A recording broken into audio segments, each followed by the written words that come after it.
বিহারের মধুবনীতে একটি জনসভা থেকে প্রধানমন্ত্রী শ্রী নরেন্দ্র মোদী পরিষ্কার ভাষাতে তিনি জানিয়ে দিয়েছেন, কাশ্মীরের পেহেলগাঁওয়ে যে জঙ্গি হামলা করা হয়েছে এই ঘটনার সাথে যুক্ত সমস্ত জঙ্গিদের নিশ্চিহ্ন করে দেওয়া হবে, কাউকে রিয়াত করা হবে না।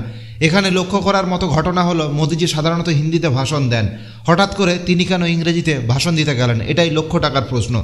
এর যেটা প্রধান উদ্দেশ্য, মোদিজি তার এই বার্তা সারা বিশ্বের কাছে পৌঁছে দিতে চেয়েছেন, তাই হিন্দির বদলে তিনি ইংরেজিতে কথা বলেছেন। সাধারণত বা বেশিরভাগ ক্ষেত্রেই আপনারা দেখবেন যে মোদিজি হিন্দিতে কথা বলে থাকেন, শুদ্ধ হিন্দিতে কথা বলে থাকেন। সারা বিশ্বের কাছে ভারতের অবস্থান স্পষ্টভাবে তুলে ধরার জন্যই মোদিজি এই দিন ইংরেজিতে ভাষণ দিয়েছিলেন। তো দেখে নিন সেই গুরুত্বপূর্ণ ভিডিওটি, আর আপনাদের মতামত অতি অবশ্যই কমেন্ট সেকশনে লিখে জানাবেন। Friends, today from the soil of Bihar,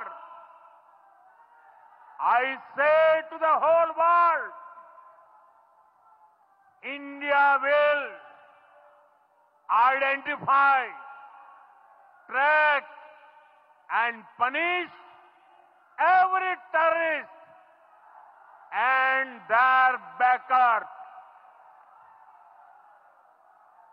We will pursue them to the ends of the earth. India's spirit will never be broken by terrorism.